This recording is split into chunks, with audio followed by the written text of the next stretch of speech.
Welcome to Web3 and Me, presented by FLOLiO. On today's show, Dan and I are going to recap this week in NFTs. We're also going to give our picks for which projects we think will help pull us out of this bear market that we are in.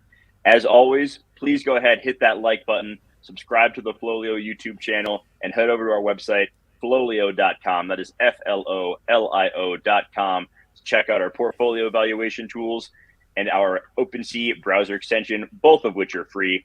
So I'm joined by Dan Locke, as always. You can find him on Twitter at Dan Locke. Dan, how are we doing today? I'm doing good. The Yep. market's so-so. Could be better. Could be worse, definitely. Mostly a lot of like horizontal trading going on, which isn't too bad, all things considered.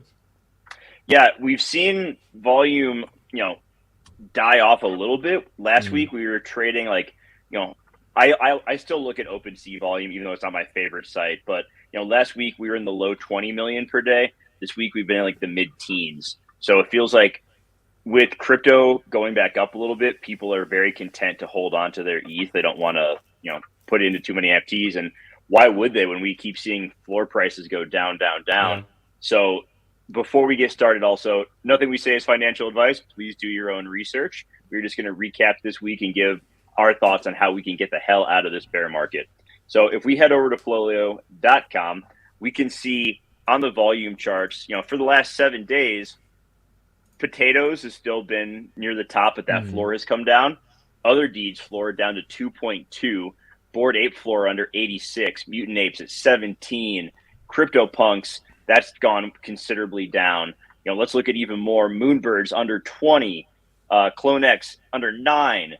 Doodles right around 10. Like, so many of these projects that have held strong floors are starting to see pullback. So there's definitely some cracks that are forming right now in the NFT market. And it's going to take a lot to get us out of it at this point. But I still have faith long term that we will get there. So, Dan, what sticks out to you on the 7 or even like the 1 day charts? Like, it's been interesting week. Well, I mean, other than like the fake projects that are Yeah. rampant on OpenSea, You I mean would like this say probably YOLO bunny one? yeah. For example, yeah. And I would say probably Meebits, right? They had an announcement, and Mm-hmm. they've seen volume like increase like exponentially. Yeah. So what Dan means by this is if you look at this project, it's a 10,000 PFP, but it only has 987 unique owners, right? The floor, there's most people, like a lot of accounts that have 30 plus, right? Yeah, and they're 60, all from the 50, same person. 40. Yeah. And, the volume has been in 1 day. Like, it doesn't really make any sense. So when we talk about, Dan did a video yesterday, please check that out, about some of these fake scam projects on OpenSea. Be very careful what you're putting your money into. That is financial advice. Don't just jump into anything out of FOMO, okay? Yeah, I did a whole video on it. Made a post about it on Twitter because it seems like OpenSea doesn't really care. I don't see anyone really talking about this either. Maybe people haven't really realized how big of an issue this actually is. But long story short, you see a project, you're like, okay, I will buy one, right? So you buy one for point 0.8 or something. Now, like, it's a lot of money, right? But some people Yep. see the volume, they see it's trending on the front page. They're like, all right, let's go, right?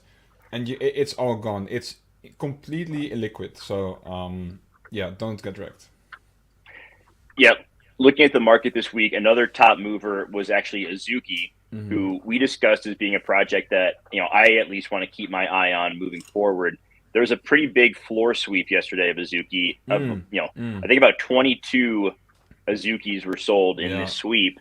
And we saw the floor go from around 8.5 up to 10.5, and now just Wow. settled back down in the mid nines. So I think there's some anticipation there. We'll talk about Azuki later on in the show when we discuss projects that could help restart a bull market. And then, yeah, you mentioned with the Meebits, we'll touch on that now. So Yuga put out a tweet thread yesterday from the Meebits Twitter account that they are focusing on some do-it-yourself experimentation, tech minimalism, interoperability with Meebits, and to fund some of these things, they're going to raise the royalties from 0 to 5%.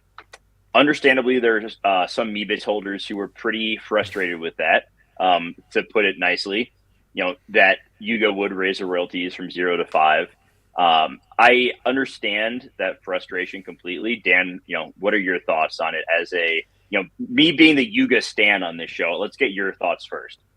I mean, secondary royalties, it should be a given, right? Like, I mean, if they're going to be working on it and building on it, they should get something in return. Yeah. I think that 5% is decent. We've seen a lot of projects with 10%, 7.5%. I think 5% is still acceptable. I think it's a little bit shy, but good. I think. Yeah, Bored Ape Yacht Club and Mutant Apes, they have a royalty of 2.5%. Other side has 5% royalties, and for the people who are getting upset saying that, oh, they immediately devalue my Meebits by 5%. Well, the floor on Meebits was like dead. Like, people weren't really buying Meebits until it was announced that Yuga was acquiring them. So I really think that argument is pretty ridiculous, since it was clear that Larva Labs was not going to do anything with Meebits. Yeah. And Yuga taking them on completely revitalized the project, sent the price floor up. When this announcement was made, the price floor went up. So I get that you're frustrated that the royalties went up, but at no point has Yuga done something and said they're going to deliver on a project and not delivered on it. So I think that getting upset about the royalties going from 0 to 5% is very short-sighted. And I would bet on Yuga delivering value to Meebits holders that is going to outweigh in many multiples the 5% royalty fee that is coming. Yeah, so since the announcement, they went up from, I believe, 4 to 5 ETH. So that by itself is already more than 5%. So yeah, so everyone should just pump the brakes. Like, don't get so outraged right away. Let's see. I know that Yuga's only been around like a year and a half, but give them the benefit of the doubt that they're going to do right by this and they're going to deliver value, please. Like, it's going to be okay. So a few other projects I want to touch on. One of the heads of Goblintown jumped on a Twitter space the other day that I was listening to and gave a few more details on the Grumple process that's going to start today. So for those who don't know, if you have a Goblintown, you're able to mint a McGoblin burger in what I think was a really cool mechanic for minting a secondary piece. You got to go in and create your own McGoblin burger, which was really, really cool. Beginning today, you're going to be able to start baiting your traps. And the Goblintown team, directly from their mouths, wants everyone to get really great at this and become a master baiter. Oh, no. I shit you not. They literally said that. So that just goes to show you where the Goblintown team is. And I'm not surprised. They're a bit ridiculous. Now, what he said was that the Grumples, and we kind of picked this up from the picture they released, are like the cute part of the Goblintown project compared to the ugly of the actual goblins themselves. You'll have 1 week to use the burgers to bait a trap. Now, a nugget that he also dropped was that there is built into the McGoblin burger code the ability for there to be a secondary piece of utility in the future. So if you don't want to burn your McGoblin burger, you can actually save it, and there will be something else in the future that those burgers can be used for. Interesting. So I think that's something to keep in mind. It also sounds like they're going to be, you can use 1, 2, or 3 burgers per trap. And a question I had was, is that going to get you multiple Grumples or just one higher rarity? It sounds like it's going to be a higher rarity situation, because he said that over time, there are going to be significantly less Grumples than there are going to be Goblins. That doesn't mean that he expects Goblins to be less valuable than the Grumples, but that is something to be aware of, is that, unlike with Bored Apes and Mutants, where it was still a 1-to-1 on the serums, so there are like twice as many Mutants as there are Apes. With this, there is going to be less Grumples by a pretty significant margin than there are Goblins over time. And you do need a Goblin to use the burger. Like, a Goblin has to be there to set the trap and everything. Oh, so really? some interesting, you have to have, that's one thing that I think people didn't realize. So we have seen the floor of the Goblins go up. It was down to about 2.5. Last I checked, it was 2.8. So we've seen a little bit of a resurgence there. And then for the McGoblin burgers, those have consistently gone up as well. They were under 1 ETH at one point, and as of right now, they're at 1.69. Nice, and steadily climbing. So I think we could see those continue to grow up. I would expect them to hit 2 ETH at some point. I think that this, I go back and forth on Goblintown, but I think that they are doing some really cool stuff, and they're truly building this story and the lore behind it. Like everyone talks about like the lore that they are building, but I think Goblintown really is doing it, and we are watching it play out with some of the metadata changes from the rare goblins that happened over time, with how they're doing, incorporating McGoblin Burger and the trap baiting and the Grumples, and there's still more to come. So this is one project I got so wrong at the beginning. Yeah. But I've come around to the idea that like they're building something really cool that is going to withstand this bear market. Yeah, it does kind of suck to sit here and watch them from the sidelines, but it does seem kind of fun to be engaged in the whole Goblin Town Yeah. universe. Yeah. But hey, I will look at their pretty numbers go up, and I'll be happy for them. Okay. Hey, you know what? That's good that you can be happy for other people's success, Dan. A lot of people in this market cannot Sometimes. do that. Yeah. So, so keep an eye out for an announcement today. If you're a Goblintown holder, they will announce when the trap baiting process has begun. I'm, very excited to see how this all plays out.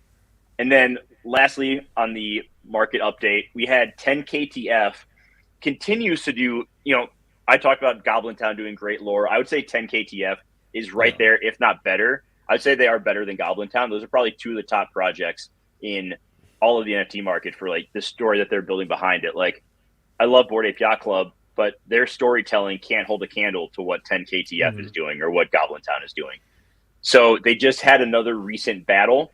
If you head to battle.town and you're a 10KTF holder, you can take place in these battles and get rewards and things like that, which is really cool. They're adding some level of gamification to it. If you had a Gucci Grail that created the latest Battletown mission, you'll get a Gucci Vault material. So that's pretty neat. Like it's, I know, Dan, that you sold your Gucci Grail. But yeah, there's some pretty neat stuff that they're doing here. It's like a piece of cloth. It's currently going for a 0.4 ETH floor. Wow. So not bad, $670 US if you just completed that challenge. So that's pretty neat. And then they also put out a few tweets yesterday that had pictures of, kind of building on this story. So for those who aren't up to speed on it, Wagmi-san is the creator of 10KTF in this whole universe they're building. He is fighting against the Toads, and they released a kaiju monster in this very cool video. Like their video production is so high quality for the NFT market. Like it's really, really great. And so the kaiju has been released. It attacked Wagmi-san. He got away. He survived. And now we have these pictures of Wagmi-san in this 3-picture series that I'll pull up, showing what his thoughts are going forward and how he's going to do this. So here he is. We're definitely not saved. It's time for the mech, but it's not ready. Then we see his assistant talking to someone on the phone, saying that they need 6 of something. They need it next week. They'll need more in the future because they're fighting a kaiju. And then finally, we go to Wagmi-san and his assistant talking. How are we supposed to fight it? With just shoes and backpacks. They need to level up. Wagmi-san is saying that the mech isn't ready, but it'll be easy to level up. That'll be ready next week. We need to prep a new shop for the Grailed. So once again, implying that Gucci Grail holders are going to have the opportunity to get more involved in this and get more rewards from it. So this continues to be a really awesome project that I am just kicking myself for selling out of far too early. I might need to FOMO into a Gucci Grail because some of those are still trading for under 1 ETH. And I think long term it's going to be worth holding. Like some of the things that you can win from it are going to continue to drive value. And it's just a really cool story to be a part of at a not too expensive price point.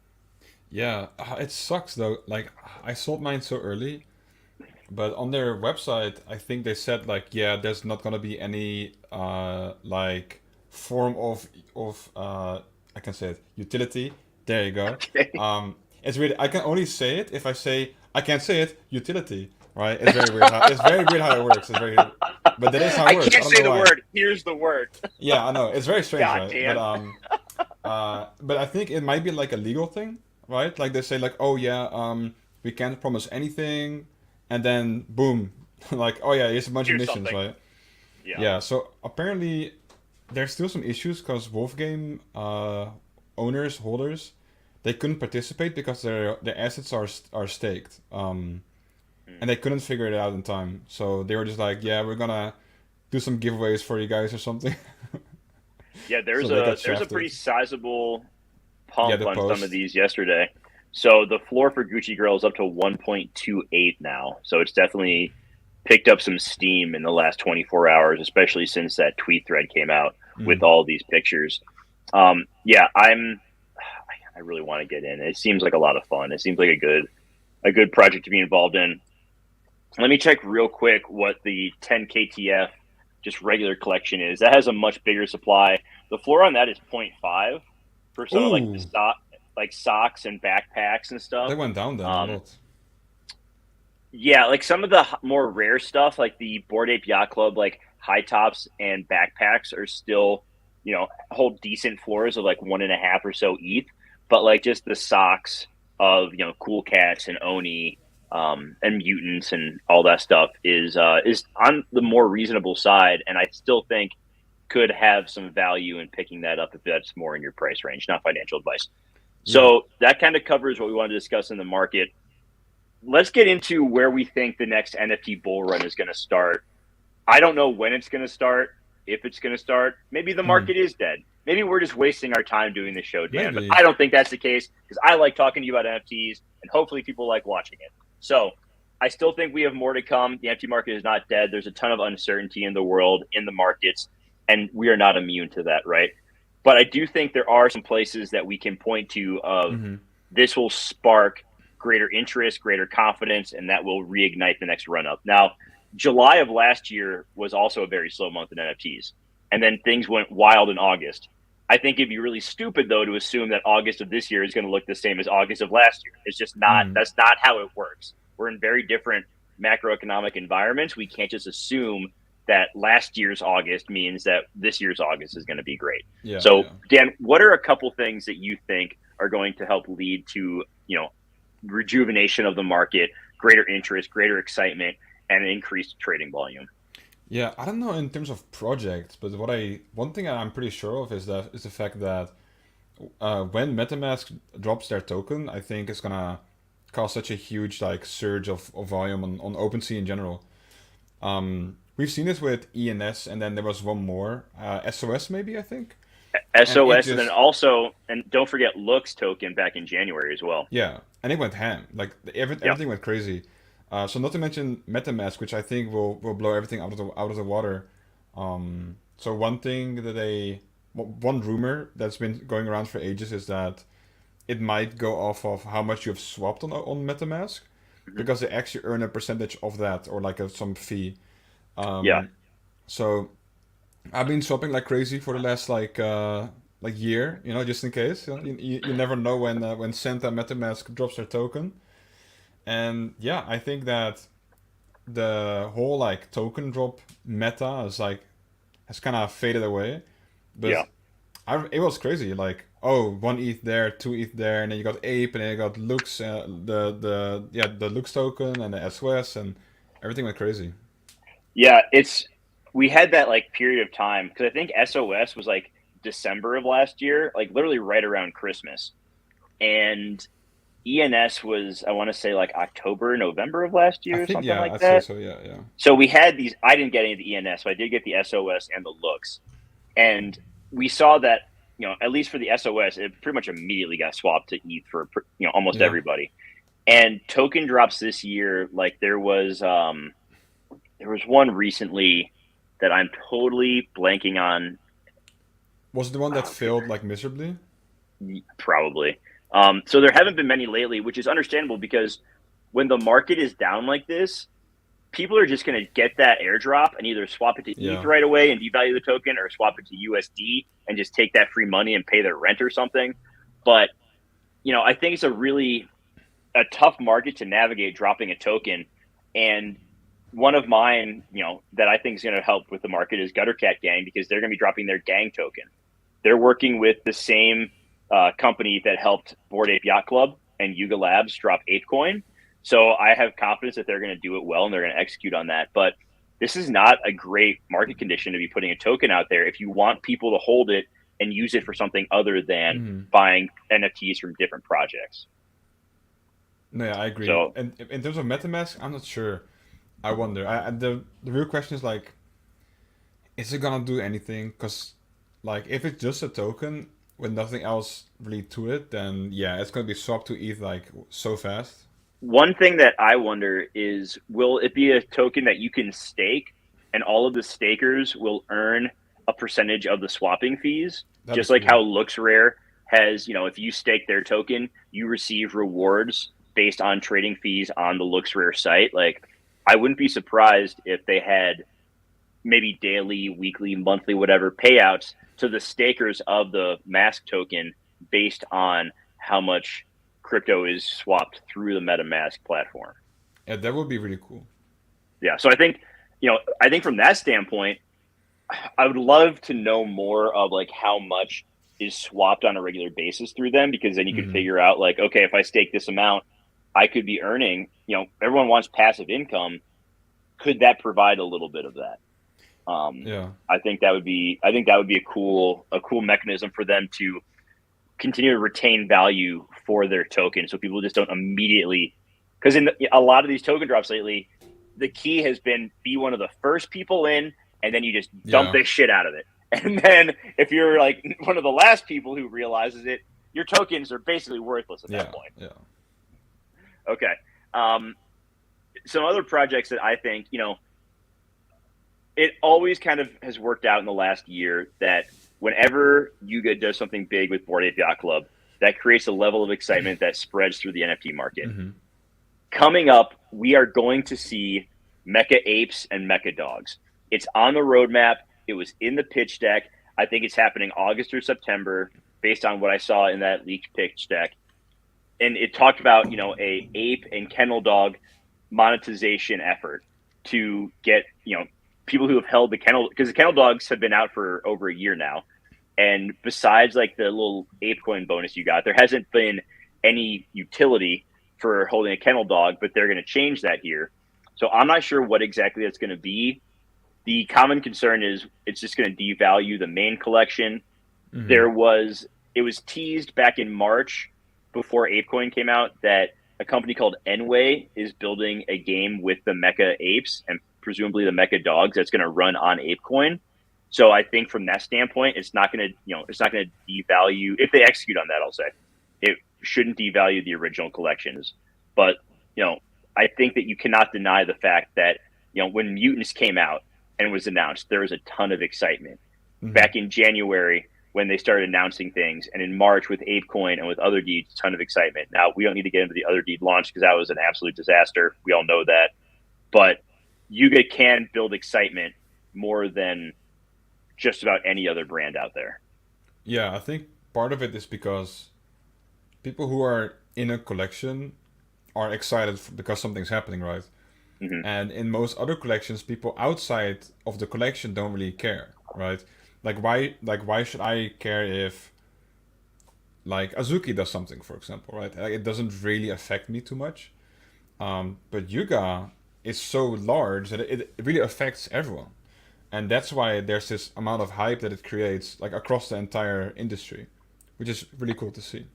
And we've also seen with Yuga, when Mutants came out last August, I believe, last August, they had 10,000 that went to holders, but they also had a Dutch auction that if you Yeah. weren't a Yuga holder at the time, it provided an entry into the ecosystem that was significantly lower than the price of an ape.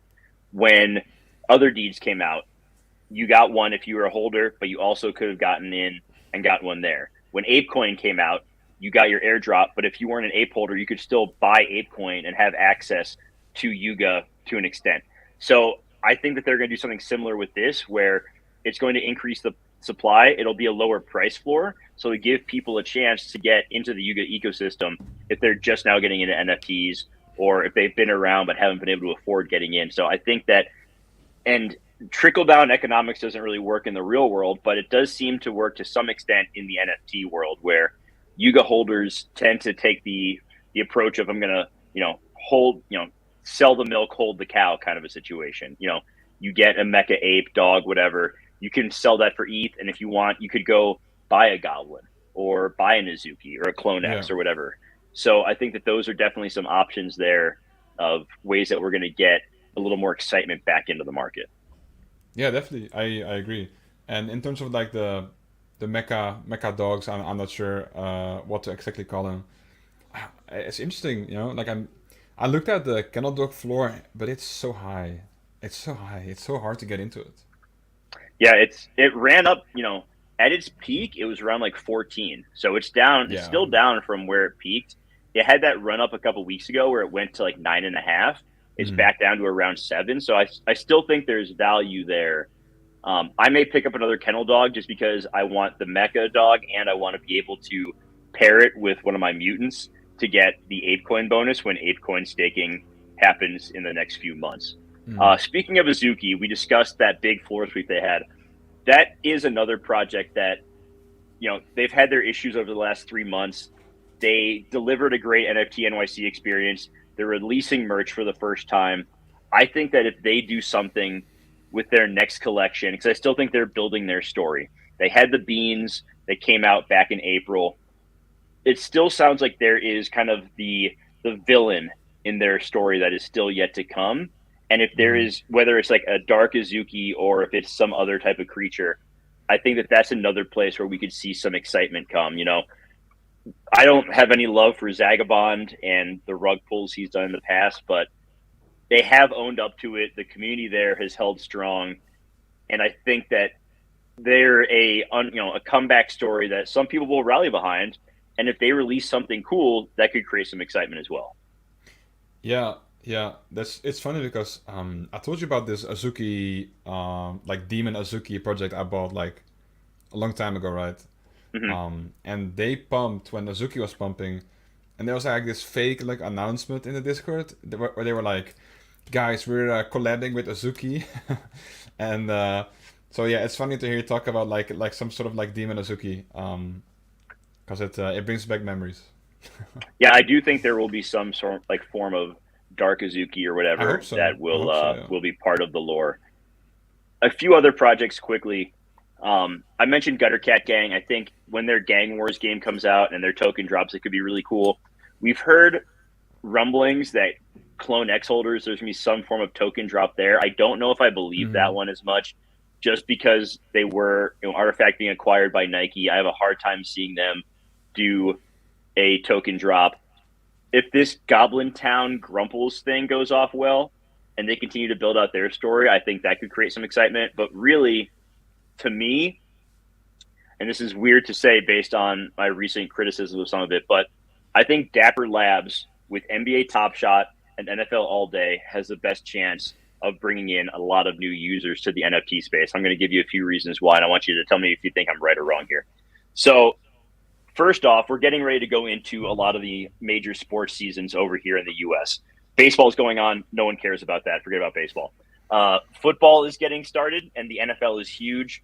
The NBA will start back up in October, and Dapper Labs has the exclusive rights to create NFTs with them through NFL All Day and NBA Top Shot. They also have UFC Strike, and they have La Liga for the European football fans out there. Now, so that's one thing, is they have the IP for those. Also, through Dapper Labs and their Flow blockchain, it is much, much easier for people to get involved in NFTs than it is through MetaMask. For God's sake, you got to go onto an exchange and you got to buy crypto. Then you got to make sure you send it to your MetaMask wallet. You got to make sure you send it to the right address. You got to make sure you don't lose your seed phrase and your account doesn't get compromised. Then you got to go on OpenSea, connect your wallet to OpenSea. Then you got to buy on OpenSea, figure out what project to buy from there. Then you got to figure out when you're going to sell it. Like, it's just a shit show. So with Dapper Labs, they've simplified all that a lot to where people can buy through a credit card. If they want to make bigger purchases, they can link their bank account and just directly transfer money that way. And the same thing goes for cashing out. So they've made it a lot more user-friendly, and they've taken away those barriers to entry that cause a lot of headaches. And that's what took me, I wanted to get into ETH NFTs before May of last year, but like some of those barriers to entry, it took a little bit for me to figure that out. And so I think they have that going for them. So the ability to get into the NFT game easier, access to some of the best IP in sports out there, but also, we hear utility all the time. Mm-hmm. And this is where people have been frustrated, with Top Shot, in that it doesn't seem like they've gotten the most of their partnerships with the NBA and with the NFL. But I think that takes time Yeah. to create. It takes time to build that trust. And if they do it right, I don't think it's a terrible idea to maybe have at every NBA game a row or two of seats that are reserved for Top Shot holders. Same thing for the NFL. I think that we're going to see something like that. Like, we've seen them send people to the NBA All-Star game, to the NBA draft, the NBA finals. We've seen a lot of, in-person experiences that have gone really well, but just not enough of them. We need more. We need it more consistently. We had a kiosk at NBA Summer League 2 years ago that created a lot of buzz. They didn't do that this year, which didn't make any sense to me. But if there are, regularly like kiosks that are focused on activating new collectors at the game, where maybe they'll get a free moment from that game if they sign up, then they have, a reason to go on to Top Shot. They get to see the product. There are, I think that they have these challenges that can be a lot of fun, but I think they need better prizes and just more moments, Mm-hmm. right? They've just started like this leaderboard thing for NBA Top Shot. So, Dan, I'm trying not to put you to sleep here.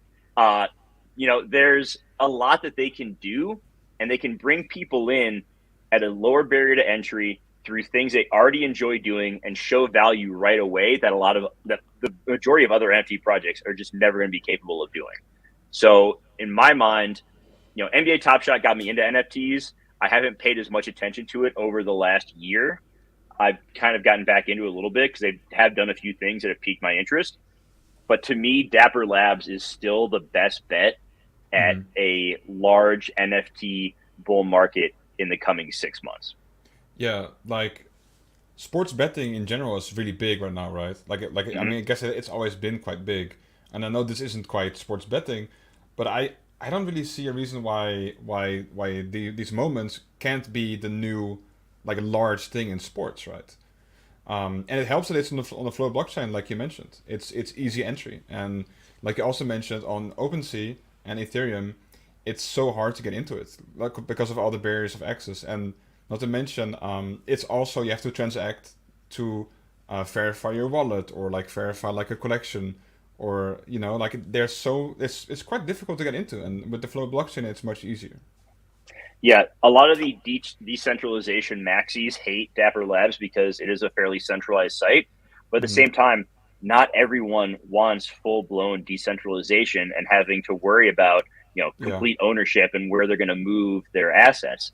Some people want to be able just to log onto that site and see everything right there. And that's not a bad thing, right? There's nothing wrong with that. If that's how people want to get involved, that's great. Maybe they become more decentralized. Maybe they see that, oh, these NFTs that we're doing through Dapper are cool. Let's check out a few other things. Like, it is that foot in the door that we really need to get mainstream attention. yeah, And, you know, I think gaming will absolutely, in the long run, in the very long run, have an impact on NFTs. I think NFTs are going to penetrate the gaming market, but it takes years to create yeah, games, right? And even then, maybe you get lucky and it's good, but we know that people love sports, right? And we know that Dapper has his connections and the rights to use the IP. And I just think that if they can strengthen those partnerships, provide really cool experiences for the holders of these moments, that's going to create a lot of buzz. Like, a friend comes to you and is like, oh yeah, I got to go to this NBA game for free because of Top Shot, or I got to go to like a 20-minute meet and greet with one of the Nuggets players because I live in Denver and I have a bunch of Nuggets moments. Like, that's going to get people's attention very yeah. quickly. So I think a little bit more effort and a little bit more IRL experiences around these moments will absolutely drive a ton of interest toward Top Shot and NFL all day. Yeah, and also perhaps some more. There we go again. Huh? The damn word. Oh, I can say it. Utility. Hey, there he is. For maybe for European users as well, because Yeah. it might be a little bit more difficult for people from Europe or other locations like Asia, for example, to travel to the US for like Yeah. a game, right?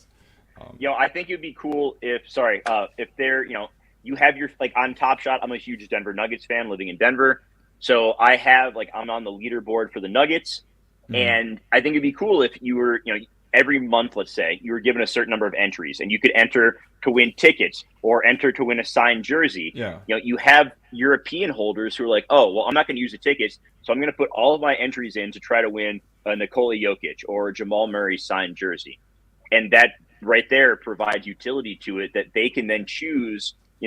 I can't go to a game, Yeah. but I can still try to get something out of these that I think is really cool. Yeah. No, I definitely agree. Yeah.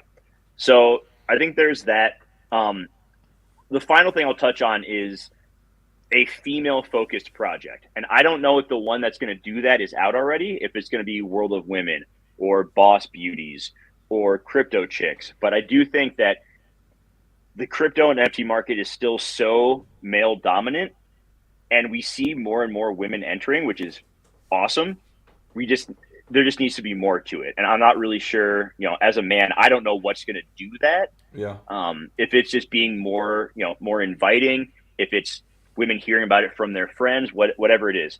But I think that a female-focused project could do wonders for bringing in just a much wider array of people into NFTs.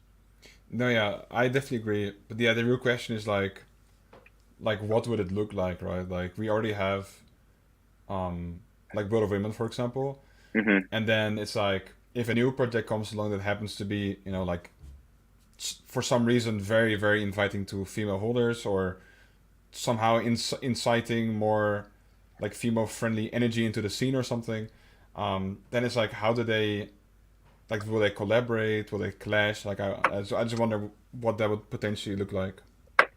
Yeah. Okay. Yeah, me too.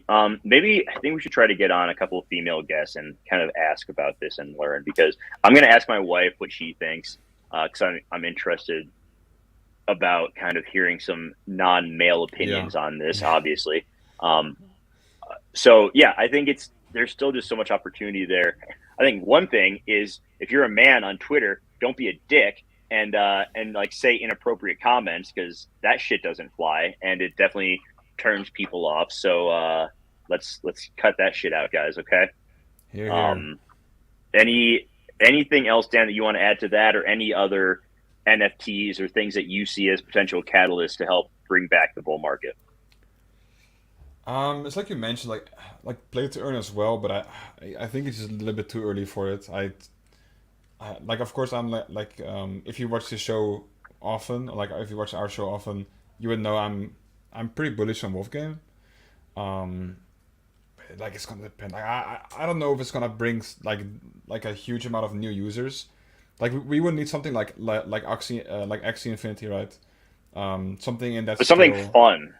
Yeah, fun. Yeah, I mean, of course. Like if it's not fun, it's gonna flop. So Yeah.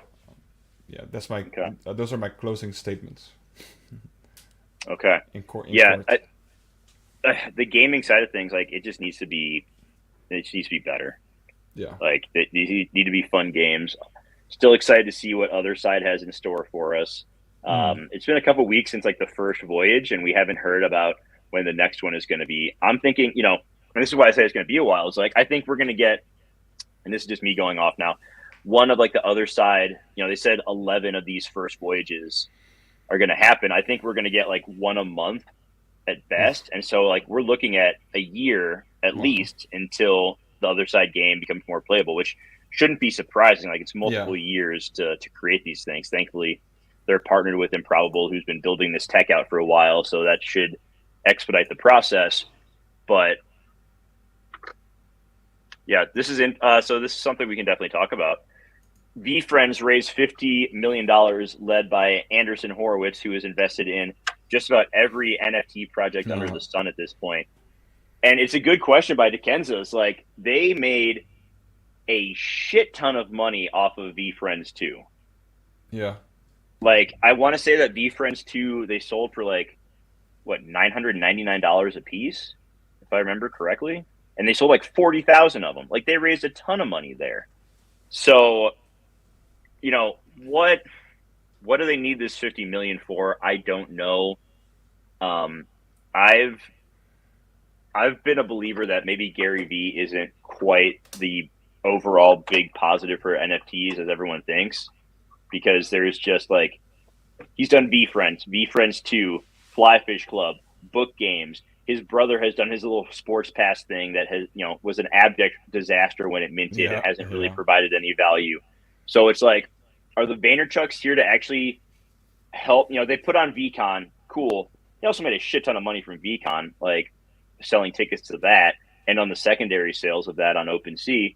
So, you know, I don't know, man. I don't know if I really buy that they're going to be this huge positive that pushes the NFT space forward. Maybe I'm off base there, but I'm skeptical. yeah. I think it's a little bit hard to like see, right? Like it's not like a math equation like, oh, like 1 + 1 is 2, like, oh, this is easy, he's a good guy or something. It's just like they are making a lot of money, and it's just hard to know whether or not what they're currently doing is a good impact down the road, right? Yeah. It's a difficult question. I went and looked it back up. The Fly Fish Club NFTs they sold, they made $25 million off of that. Yeah. I mean, that's a lot of money. And I also went and looked up like how much it costs to open a restaurant in New York City. On the high end, it said $10 million. So I know that they're trying to add value to holders outside of the restaurant side of things, but that's a lot of money to raise for a restaurant. It's also the failure rate of restaurants in New York City is very, very high. Like 80 to 90% of restaurants that open there end up closing within a few years. Well. So, I think that NFT was a huge gamble that wasn't really talked about that much. It was, oh, Gary's making something Yeah. new and innovative. Let's pile in. And it sold out like immediately. Mm. And there has been, as far as I can tell, no communication on progress of the restaurant. I guess they did a little IRL meetup at VCon that was okay from people who went to it. But I do think that this V Friends raise and the other project they've sold is very much. It seems very cash grabby to me. Yeah, I don't know. I don't know enough about it to really give an accurate like opinion, but it is a lot of money. So Yep. All right. I think we are going to end it there for today before I get canceled and the Gary V fanboys come after me. Thank you for watching today's show.